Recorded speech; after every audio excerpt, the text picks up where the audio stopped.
Good day, learners. How are you? Our lesson for today is all about using cohesive devices. In our previous lessons, we discussed about the rule on how to use parallel structure on clauses, comparisons, and lists. But here on, I will discuss with you how to use cohesive devices. Let's begin. Now, cohesion, it concerns the flow of the sentences and paragraphs from one to another. It involves the tying together of old information and new. When we write academic essays, particularly in humanities, we work hard to foster cohesion structurally, which enhances our readers' understanding of our ideas. Now, how to achieve cohesion in our writings? We use cohesive devices. Cohesion is achieved by using cohesive devices. We use cohesive devices to link sentences, paragraphs, or any pieces of text. In other words, cohesive devices make our content coherent. Overusing cohesive devices or not using them enough might affect the reader negatively. So let's focus on one of the most common cohesive devices, which are transitional devices or transitions. So, in this lesson, let's focus on transitional devices or transitions. Transitional devices are words or phrases that help carry out a thought from one sentence to another, from one idea to another, or from one paragraph to another.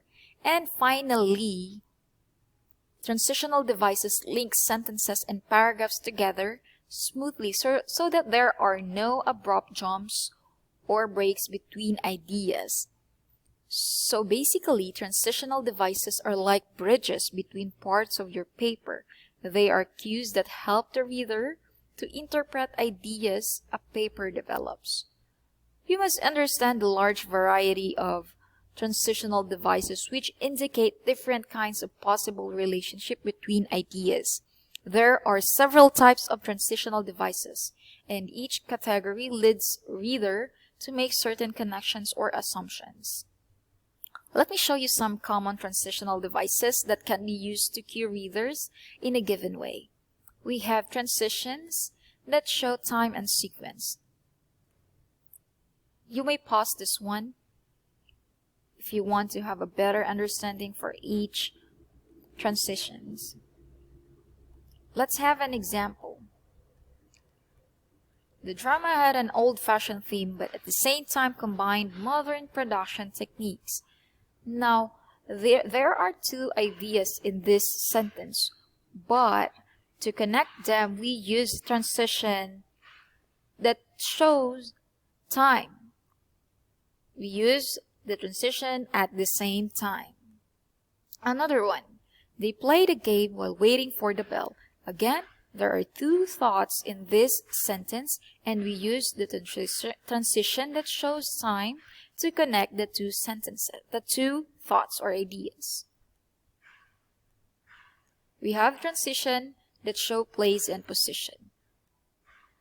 I have here some examples of transitions. You may pause this one for better understanding.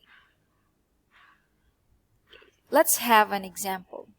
She looked over the horizon for any sign, though in the distance she could not see the surprise coming her way. Now we use this transition to show or to reveal the place, okay? And again, there are two ideas in the sentence, but to connect the two, we use the transition that shows time, that shows place in the distance. Next, we have the transitions that show compare and contrast. When we are comparing, there are two similar things. When we are contrasting, we are trying to oppose or contrast two things, okay? You may pause this one for better understanding.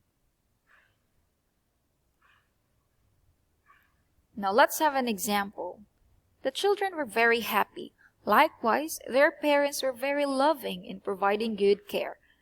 Since this is a transition that compares two like things or similar things, we can say that this is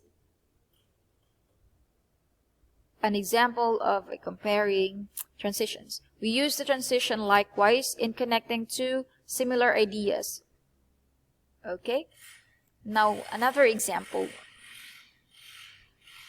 Bryce loves to go to parties. In contrast, Ralph loves to stay at home with his family. So there are two opposing things. And we use the transition in contrast to show that there are two opposing things. Next, we have transitions that show cause and effect. I have here some example of transitions. You may pause this one for better understanding. Let's have an example. South Africa is a nation of about 52 million people of diverse origin. Hence, it's a combination of cultures, languages, and religions. So there is a cause and there is an effect in this sentence.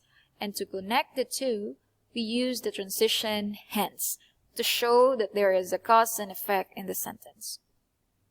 And, of course, to smoothly link the two ideas. We also have transitions that add, repeat, and emphasize. As for the addition, we have here. And for formulation, you may pause this one for better understanding. Let's have an example for each one. When there is a trusting relationship couple with positive communication, equally couples will be able to overcome difficult situations. So, since we add another information from the previous information, this is addition. And we use the transition equally to show addition in the sentence. Next, when selling something, saying things directly was not the rule. That is to say, we tried to convey the message subtly, though with creativity. So that's for reformulation. You are trying to emphasize something. We also have transitions that gives importance and enumerates. You may pause this one for better understanding. Example, the officers gathered each month with attention to deciding the business of their meeting. Now, as you read this example, you might say that the officer tries to give importance to the business of their meeting. So, we can say that this is an example of importance, and to show that one, we use transition with attention to. Now, another example, we took the train, then transferred to a jeepney. Since we enumerate things like taking the train and transferring to a jeepney, and since it shows enumeration, we use then as transition to smoothly link the two ideas. So, is using cohesive devices important? With what we have discussed and through the examples above, we can say that when sentences, ideas, and details fit together clearly, readers can follow along easily, and the writing is coherent. The ideas tie together smoothly and clearly with the use of transitions. Now, to establish the links that readers need, you can use the methods like using transitional devices. Note that good writers use a combination of these transitional devices. Do not rely on and overuse any single method, especially the transitional words. So, it is important to use transitional devices, again, to fit the details together clearly and smoothly. So, that's all for our lesson. I hope you learned something from me today. This is your English teacher, Teacher Joy. Thank you and see you again.